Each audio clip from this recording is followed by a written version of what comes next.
বহতি দশন শিখরে ধরণী। দেখবেন বরাহ অবতারের মূর্তি বা ছবি যেখানে দেখবেন শুকর রূপী ভগবানের এই যে দাঁত দুটো বেরিয়ে আছে, দাঁত, এই দাঁতের মধ্যে যেন গোল পৃথিবীটাকে তিনি রক্ষা করছেন। তাই বলছে বহতি দশন শিখরে ধরণী তব লগ্ন। তোমার মুখমণ্ডলের সঙ্গে যে ধরণী লগ্ন হয়ে আছে তোমার দশন শিখরে মানে দাঁতের আগায়, তাতে দেখে কি মনে হচ্ছে? শশিনী কলঙ্ক কলেব নিমগ্না। চাঁদের সঙ্গে যেমন কলঙ্ক যুক্ত থাকলে চাঁদের তাতে অশোভা হয় না, আরো শোভা বর্ধিতই হয়, ঠিক তেমনি তোমার বদনটা যেন চাঁদ আর শশীযুক্ত হয়ে যেন আরো অলঙ্কৃত হয়ে গিয়েছে। ধরণী যুক্ত হয়ে যেন বদন চাঁদটি আরো অলঙ্কৃত হয়েছে। কেশবধৃতা শুকর রূপা। তাহলে দেখুন কত বড় তাদের গর্বের ব্যাপার। দৈত্য হলে কি হবে? বিরাট গর্বের ব্যাপার। দুটো ভাইয়ের জন্য দুটো অবতারকে আসতে হলো। হ্যাঁ, একটা ভাইয়ের জন্য আসতে হলো বরাহকে, আর একটা ভাইয়ের জন্য আসতে হলো নরসিংহকে। তারপরেই যে অবতার সেটি হচ্ছে নরসিংহ অবতার, হিরণ্যকশিপুর জন্য এসেছিলেন। তার বর্ণনা দিচ্ছেন জয়দেব গোস্বামী কিভাবে। তব কর কমল বরে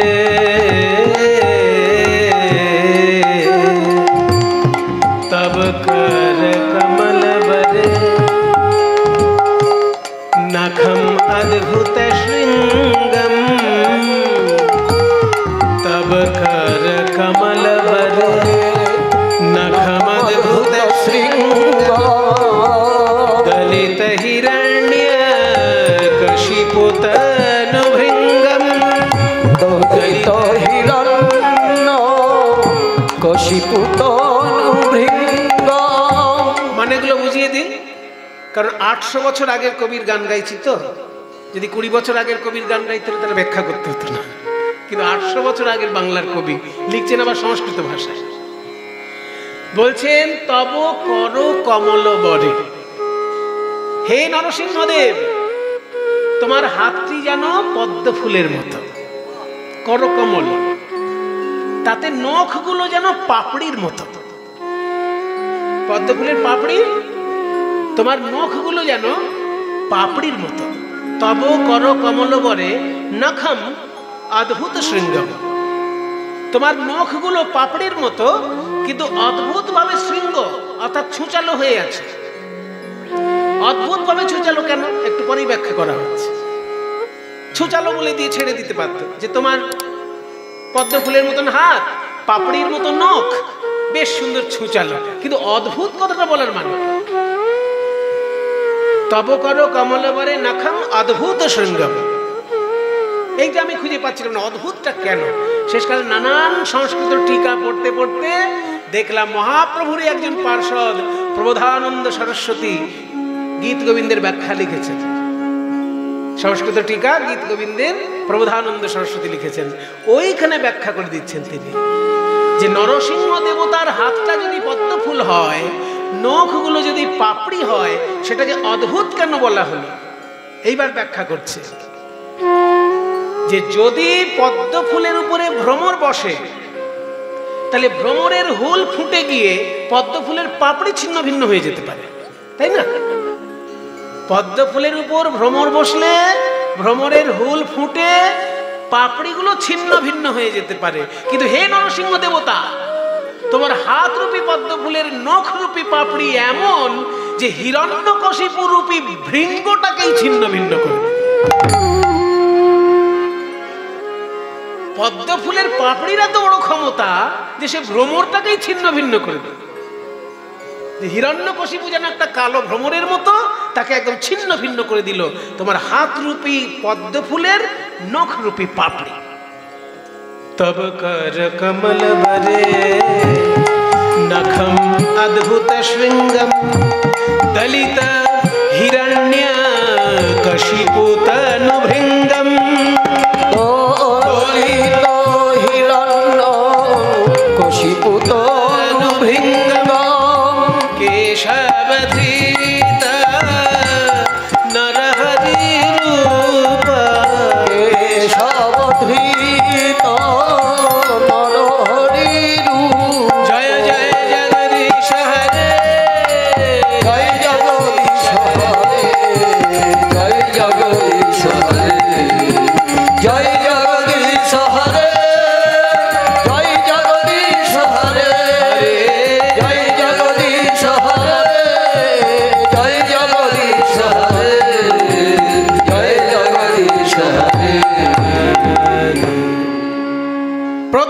প্রতিশোধ চাই, প্রতিশোধ।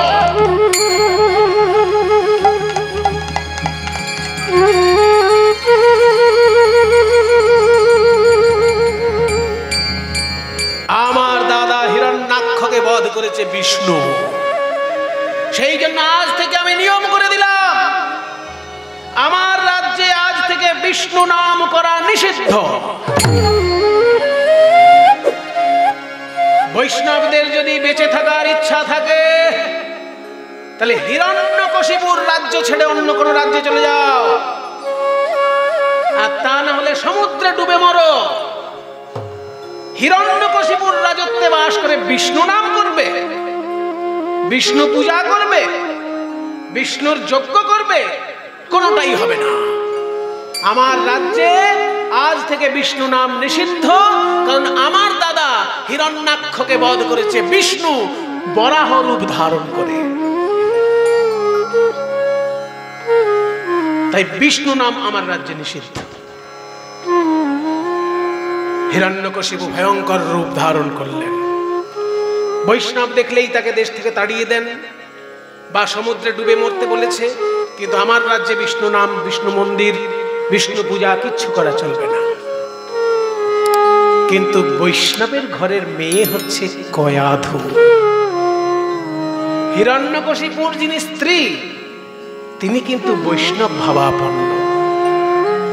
এবার বৈষ্ণব ভাবাপন্ন নারী যদি হয় আর একেবারে বৈষ্ণব বিরোধী যদি স্বামী হয়, তাহলে সেই সংসারে যে কি কষ্ট সে একমাত্র ওই বৈষ্ণব মা যিনি, তিনিই জানেন। উঠতে বসতে তাকে অসম্মান ভোগ করতে হয়। তাই কয়াধুকে বারবার অসম্মান করেন হিরণ্যকশিপু। কিন্তু কয়াধু মনে মনে বিষ্ণুর শরণ নেয় যে হে ভগবান, আমার আর যাই হোক বিশ্ব ব্রহ্মাণ্ডে আর কিছু চাই না। আমার যদি সন্তান হয়, যদি একাধিক সন্তান হয়, যেন একটি ছেলে বৈষ্ণব হয়, আর যদি একটি সন্তান হয় যেন সে বৈষ্ণবই হয়। কয়াধু মনে মনে বৈষ্ণবের বিষ্ণুর শরণাপন্ন হলেন। আর ওদিকে হিরণ্যকশিপু ব্রহ্মার কাছে তপস্যা করতে লাগলেন। ওম ব্রহ্মদেবায় নমঃ, ওম ব্রহ্মদেবায় নমঃ, ওম ব্রহ্মদেবায় নমঃ। বলো হিরণ্যকশিপু, তুমি কি চাও? হে ব্রহ্মদেব, আপনি স্বয়ং সৃষ্টিকর্তা, আপনি ইচ্ছা করলে অনেক কিছু দিতে পারেন। আমার এই ভিক্ষার আঁচল পেতে দিলাম, আপনি দয়া করে আমার কিছু মনোবাসনা পূর্ণ করুন। বলো। আমার খুব রাগ হয় বিষ্ণুর উপরে, যে যদি ওর বুকের পাটা শক্ত হয় তাহলে সে সরাসরি লড়াই করলো না কেন আমার দাদার সঙ্গে? বরাহ রূপ ধারণ করে আমার দাদাকে হত্যা করলো বিষ্ণু। সেই জন্য আমি প্রথমবার আপনার কাছে চাইছি যে কোনো পশু যেন আমাকে বধ করতে না পারে। যেমন বরাহ বধ করেছে আমার দাদা হিরণ্যাক্ষকে, তুমি আমাকে যেন কোনো পশু বধ না করে। ব্রহ্মা বললেন তথাস্তু। আরো আছে, আপনি শুধু শুনুন আর আমি বলে যাব। আমার অনেকগুলো বর নিয়ে আমি এসেছি, বর প্রার্থনা নিয়ে এসেছি। বলো। কোন পাখি, কোন তির্যক প্রাণী যেন আমাকে বধ করতে না পারে। আর মানুষ তো আমি ছেড়েই দিলাম, মানুষের মধ্যে যেন কেউ আমাকে বধ করতে না পারে। আমায় যেন মানুষ না বধ করে, আমায় যেন পশু না বধ করে, আমার যেন দিনের বেলা বধ না হয়, আমার যেন রাতের বেলা বধ না হয়, আমার যেন ঘরের ভিতরে বধ না হয়, ঘরের বাইরেও বধ না হয়। এবার বধটা করবি কি করে?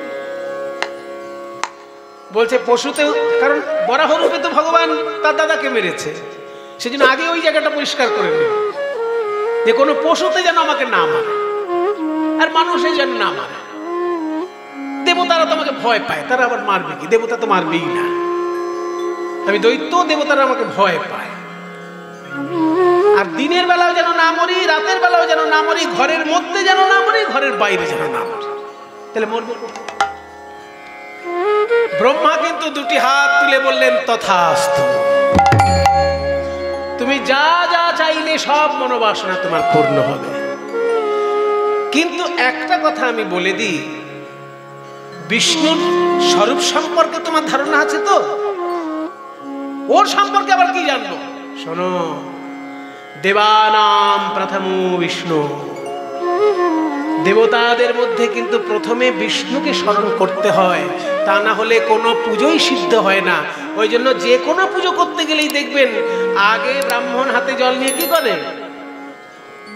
হ্যাঁ, এখানে যদি কোনো ব্রাহ্মণ ঠাকুরমশাই থাকেন, সেও জানবেন, যে যজমান আছে মনোযোগ দিয়ে পুজো দেখে তারাও জানবে, যে কলসিতে করে জল নিয়ে হাতে দিবে, তারপরে ওং বিষ্ণু, ওং বিষ্ণু, ওং বিষ্ণু 3 বার জল নিয়ে আচমন।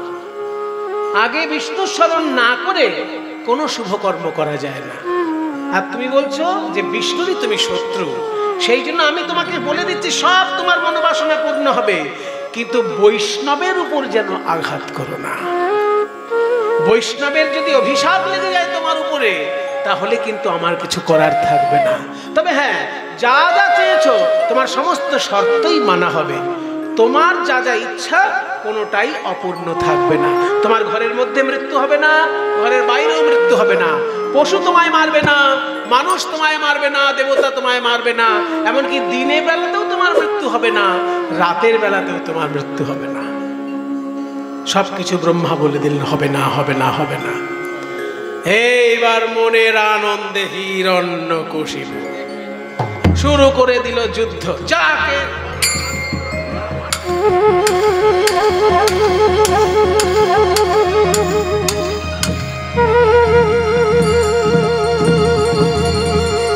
যাকে ধরে তাকেই মারে। সে দেবতা না ভালো মানুষ মন্দ মানুষ, কোনো বাছাবাছি নয়, কারণ কেউ তোমাকে মারতে পারবে না। মরার ভয় নেই বলে যাকে ধরে তাকেই মারে, যাকে পারে তার সঙ্গেই লড়াই করে। এই করতে করতে যখন মহাব্যস্ত হয়ে উঠল, ভাবলো মন্দার পর্বতে একজন বড় রাজা আছে, তাকে মারতে হবে।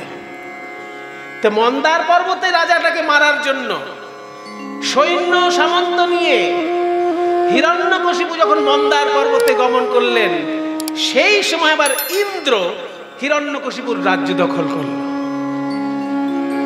এই সুযোগটা পেয়ে গেছে যে রাজা নেই, সেনাবাহিনীও নেই, আর প্রজা ওদেরকে আবার ধর্তব্যের মধ্যে ধরে নাকি কেউ? কোন দেশের যদি সেনাবাহিনী না থাকে আর রাজা না থাকে, সেই দেশ জয় করতে সময় লাগে।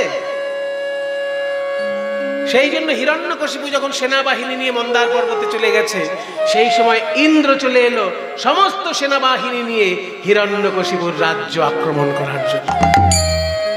দৈত্যদের ধরে ধরে মারতে লাগলেন, আর দৈত্যদের নারীদেরকে বেঁধে নিয়ে চললেন স্বর্গরাজ্যে। তাদের মধ্যে যে রথে বসেছিলেন ইন্দ্র, সেই রথে ওই হিরণ্যকশিপুর স্ত্রী কয়াধুকে সঙ্গে নিয়ে চলে।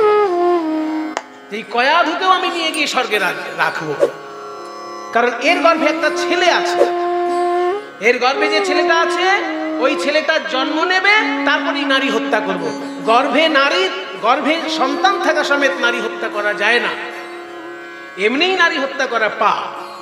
আবার যদি গর্ভের সন্তানযুক্ত নারী হত্যা হয়, দ্বিগুণ পাপ হয়ে যায়।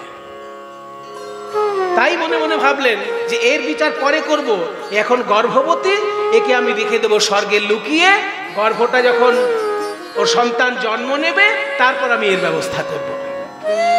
এই বলে কয়াধুকে পুষ্প রথে লইয়া ইন্দ্র চলিতে লাগিল। পুষ্প রথে লইয়া ইন্দ্র চলিতে লাগিল। আর পথে মাঝে নারদ মুনির দর্শন মিলিল। আর পথে মাঝে নারদ মুনির দর্শন মিলিল। নারদ বলে ও ইন্দ্র, নারদ বলে ও গো ইন্দ্র, কি কর্ম করো তুমি? নারদ বলে ও গো ইন্দ্র, কি কর্ম করো তুমি? নারী বধ করিবে হইয়া দেবতার স্বামী। তুমি নারী বধ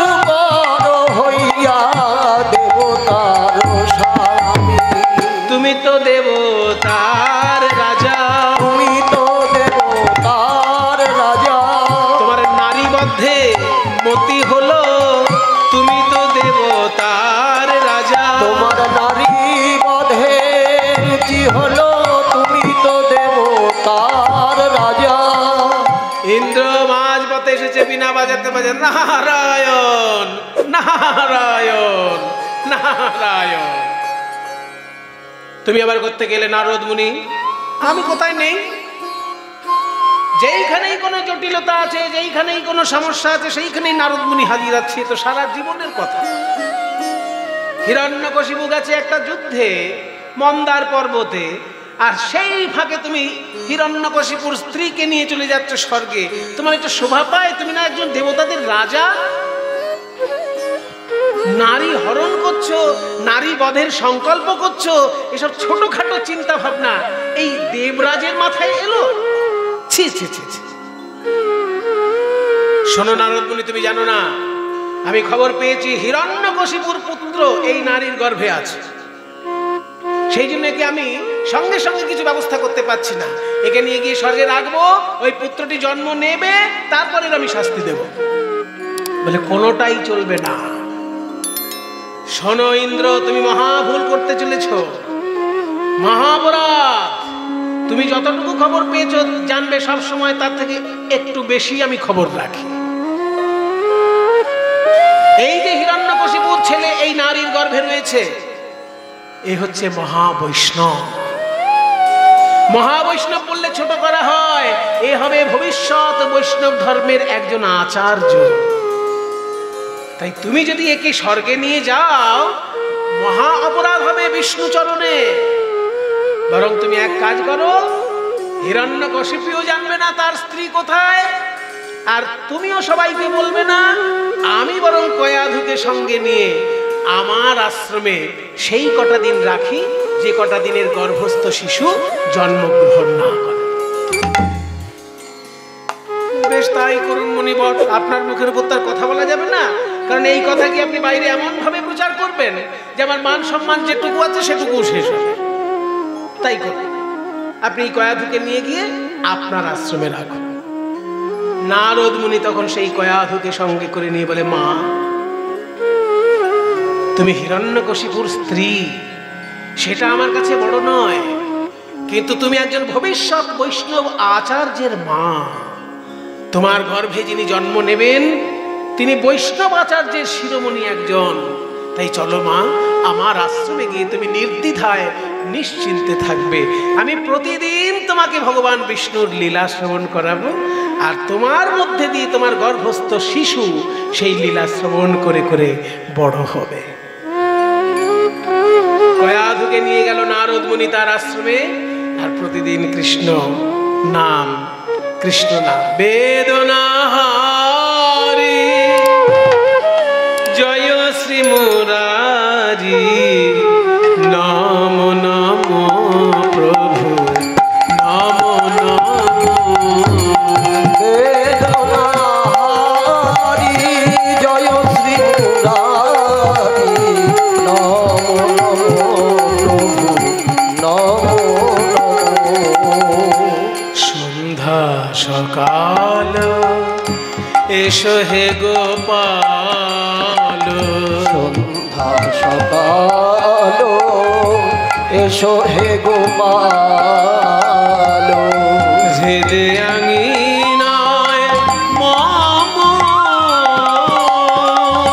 সন্ধ্যা সকাল এসো হে গোপাল, হৃদয় আঙিনায় মম। বেদনা হারি জয় শ্রী মুরারি নম নম প্রভু নম নম। বেদনা হারি জয় শ্রী মুরারি নম নম প্রভু নম নম।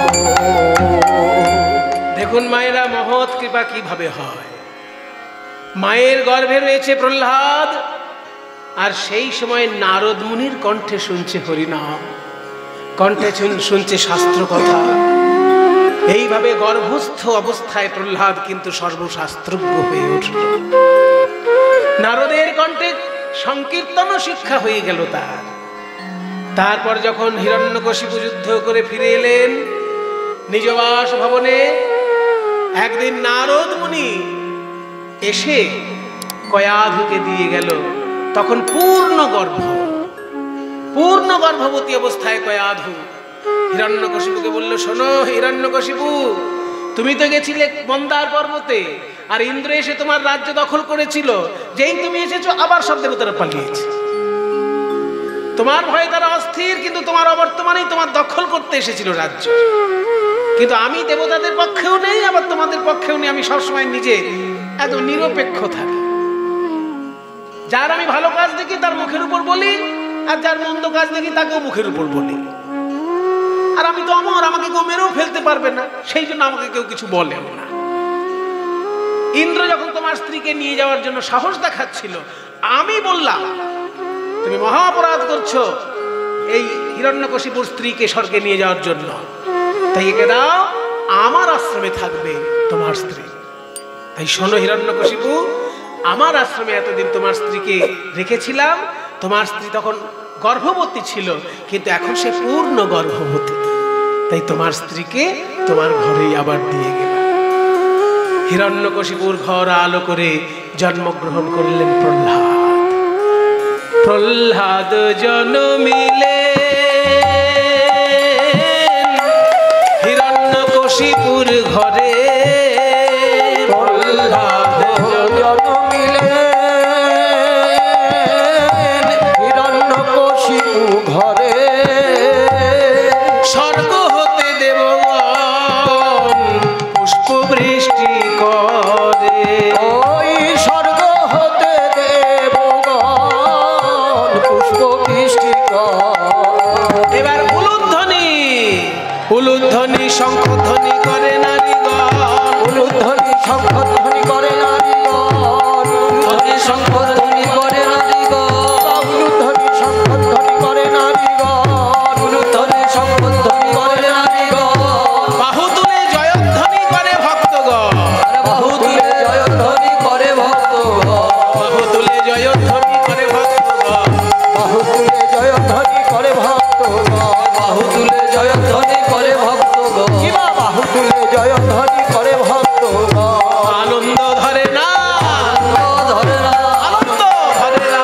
আনন্দ ধরে না। প্রহ্লাদের জন্মকালে আনন্দ ধরে। ওই প্রহ্লাদেরও জন্ম হেরি আনন্দ ধরে না। প্রহ্লাদের জন্ম হেরে সবে জয়ধ্বনি করে। প্রহ্লাদেরও জন্ম হেরি সবে জয়ধ্বনি করে। প্রহ্লাদেরও জন্ম হেরি সবে জয়ধ্বনি করে। প্রহ্লাদেরও জন্ম হেরি সবে জয়ধ্বনি করে। আনন্দ ধরে না। বাহু তুলে হরি বলে ভক্তগণ। বাহু তুলে হরি বল ধরে ভক্তগণ। গুরুদেব শুক্রাচার্যকে ডেকে আনো। আমার ঘরে ছেলে জন্ম নিয়েছে, শুক্রাচার্যের চরণে যতক্ষণ না দক্ষিণা প্রণাম দিচ্ছি ততক্ষণ আমার মনে শান্তি হচ্ছে না। আমাদের দৈত্যকুলের গুরুদেব তিনি, আমাদেরকে রক্ষা করার জন্য পদে পদে আমাদেরকে তিনি শিক্ষা দেন। তাই শুক্রাচার্যকে ডেকে নিয়ে এসো। শুক্রাচার্য এলেন হিরণ্যকশিপুর রাজ দরবারে, সাষ্টাঙ্গ প্রণাম জানালেন হিরণ্যকশিপু শুক্রাচার্যের চরণে। গুরুদেব, আমার বংশধর জন্মগ্রহণ করেছে, শুধু আপনার আশীর্বাদ চাই। শুক্রাচার্য হাত তুলে বললেন, শোনো হিরণ্যকশিপু, মানুষ নানান ভাবে অমর হতে পারে। কেউ সুকর্মে অমর হয়ে থাকে, কেউ কুকর্মেও আবার অমর হয়ে থাকে। আমি ভগবানের কাছে প্রার্থনা করি, তোমার এই পরিবারের নাম ইতিহাসের পাতায় যেন স্বর্ণাক্ষরে লেখা থাকে। গুরুদেবকে সম্মান জানালেন, কিন্তু শুধু সম্মান জানালেই হবে না। বলে, শুনুন গুরুদেব, আমার একটা প্রার্থনা আছে আপনার চরণে। হ্যাঁ বলো। আপনার দুই পুত্র, তারা আপনারই মতন মহাপণ্ডিত। শুক্রাচার্যের দুটি ছেলে, কিন্তু আপনার দুই পুত্র তারা আপনারই মতো মহাপণ্ডিত। তারা যেন এদিক ওদিক না থাকে। আপনি সারা বিশ্ব ব্রহ্মাণ্ড বিচরণ করে বেড়াবেন, কারণ আপনি আমাদের গুরু। আপনার মুখের উপর আমরা কেউ কথা বলতে পারি না। কিন্তু আপনার দুই পুত্র তারা যেন আমার রাজ দরবারে রাজ পণ্ডিতের আসন অলঙ্কৃত করে, এইটুকু আমার প্রার্থনা। তারা যেন এ রাজ্য ও রাজ্য ঘুরে না বেড়ায়, আমার রাজ্যে যেন তারা রাজ পণ্ডিত হয়ে থাকে।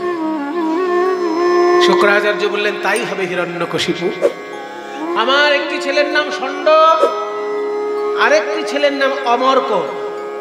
ষণ্ড আর অমর্ক দুটি ছেলেকে একসঙ্গে ডাকা হয় ষণ্ডামর্ক বলে। বাঙালিরা অনেক সময় বলে না ষণ্ডামার্কা চেহারা, এই শব্দটা কিন্তু এখান থেকে এসেছে। বেশ কি বলে হৃষ্টপুষ্ট গাট্টা চেহারা হলে বলে না ষণ্ডামার্কা, এই শব্দটা কিন্তু এখান থেকে এসেছে। শুক্রাচার্যের দুটি ছেলে, দুজনই পণ্ডিত, কিন্তু নামগুলো এরকম। একজনের নাম হচ্ছে ষণ্ড, একজনের নাম অমর্ক। ষণ্ডামর্ক দুই ভাই, একজন নয় কিন্তু, ষণ্ড আর অমর্ক দুই ভাই। হিরণ্যকশিপুর রাজ দরবারে তারা রাজপণ্ডিতেরা আসন অলঙ্কৃত করলেন। আসলে হিরণ্যকশিপু চাইছে যে আমার ছেলে তো দুদিন পরে বড় হবে, এই পণ্ডিতদের ছত্র ছায়ায় যেন সে বড় হয়, শিক্ষাটা যেন লাভ করে। তাই শিক্ষককে আগে থেকেই চাকরি দিয়ে দিলেন রাজদরবারে। এবার ষণ্ডামর্ক থাকলেন। আস্তে আস্তে যখন প্রহ্লাদ বড় হচ্ছে মায়ের কোলে, মা বলছে বাবা তুই খেলার পুতুল চাই না তোর? বলে না মা, আমি এমনি পুতুল নেব না, আমাকে একটা নারায়ণ এনে দাও, নারায়ণ এনে দাও, শঙ্খ চক্র গদাধারী নারায়ণ এনে দাও, শঙ্খ চক্র গদা পদ্মধারী নারায়ণ এনে দাও। রাম রাম রাম ওসব বলতে নেই, এ দৈত্যকুল। তোর বাবা আগে থেকেই ঘোষণা করেছে এখানে বিষ্ণু নাম, বিষ্ণু পূজা, বিষ্ণু সংকীর্তন, বিষ্ণু যজ্ঞ সব বন্ধ, আর তুই নারায়ণ নিয়ে খেলা করবি? কিন্তু মা আমি যে শুনেছি নারায়ণ পরাক্ষরা, নারায়ণ পরাবেদা, নারায়ণ পরাগতি, নারায়ণ পরামুক্তি, ওইসব কথা বলিস না বাবা, তুই করিস না নারায়ণের নাম। কিন্তু মা কেন জানি না এই নারায়ণ নাম শুনলেই আমার মনটা কেমন যেন উদাস হয়ে ওঠে। মা আমার মনটা যেন নারায়ণ নাম শুনলেই কেমন ব্যাকুল হয়ে ওঠে। হে ভগবান, এ কি ছেলে হলো আমার ঘরে, এর বাবা নারায়ণের নাম শুনলেই আগুন হয়ে যায়, রেগে যায়, আর এ তো নারায়ণের নাম ছাড়া থাকতেই পারে না। ঠিক আছে, ওকে নানা রকম খেলাধুলা দিয়ে মাতিয়ে রাখার চেষ্টা করে। যতবার কয়াধু খেলাধুলা দিয়ে মাতানোর চেষ্টা করে ততবার প্রহ্লাদ শুধু নারায়ণের নামই করে। এবার একটা দিন এমন এলো, প্রহ্লাদকে ডেকে হিরণ্যকশিপু বলছে বাবা তোমার এবার বয়স হয়েছে, আস্তে আস্তে পড়াশোনা শুরু করতে হবে। এই যে আমাদের গৃহশিক্ষক রয়েছেন ষণ্ড এবং অমর্ক, এই ষণ্ডামর্কের কাছে তোমাকে পড়াশোনা করতে হবে। যাও ওনাদের গৃহে গিয়ে গুরুগৃহে পড়াশোনা করো। এবার ষণ্ডামর্ক পড়াশোনা শেখাচ্ছে। শোনো প্রহ্লাদ, বলো তো ক ক ক দিয়ে কোন একটা শব্দ বলো তো। ক কয়ে কৃষ্ণ। হ্যাঁ এসব বলতে নেই, অন্য কিছু বলো। আচ্ছা খ দিয়ে কিছু একটা বলো। খ খগবাহন। এ কি সর্বনাশী কথা। খগবাহন, খগ মানে পাখি, খ মানে আকাশ, গ মানে গমন, আকাশে যে ঘুরে বেড়ায়, অর্থাৎ খগ শব্দের অর্থ পাখি। এখানে খগ বলতে গরুড়কে বোঝাচ্ছে, গরুড় যার বাহন, ওই জন্য খগবাহন বিষ্ণুর নাম। কয়ে কৃষ্ণ খগবাহন, তাহলে গয়ে কি বলবি? গদাধর শ্রী হরি কয়ে কৃষ্ণ খগবাহন, গদাধর শ্রী হরি কয়ে কৃষ্ণ খগবাহন, গদাধর শ্রী হরি কয়ে কৃষ্ণ গদাধর শ্রী হরি। উমা তাহলে ঘ দিয়ে কি বলবি তুই? ঘয়ে ঘন শ্যাম পীত বসন, ঘয়ে ঘন শ্যাম পীত বসন, ঘয়ে ঘন শ্যাম